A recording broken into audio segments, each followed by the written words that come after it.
Hi everyone. শীত আসলেই আমরা খেজুরের গুড়ের নানা খাবার বানিয়ে থাকি। আজ আমি আপনাদের সামনে বানাচ্ছি খেজুরের গুড়ের কেক।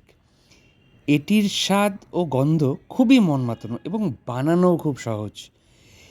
তো আজ দেখুন তাহলে আমি কিভাবে খেজুরের গুড়ের কেকটা বানাচ্ছি। আপনারাও বাড়িতে চাইলে এটা ট্রাই করতে পারেন। আর কে কে খেজুরের গুড়ের কেক টেস্ট করেছেন কমেন্ট করে অবশ্যই জানাবেন। আর ভিডিওটি ভালো লাগলে ভিডিওটি অবশ্যই লাইক ও কমেন্ট করতে ভুলবেন না এবং চ্যানেলটিকে অবশ্যই সাবস্ক্রাইব করবেন। Thank you.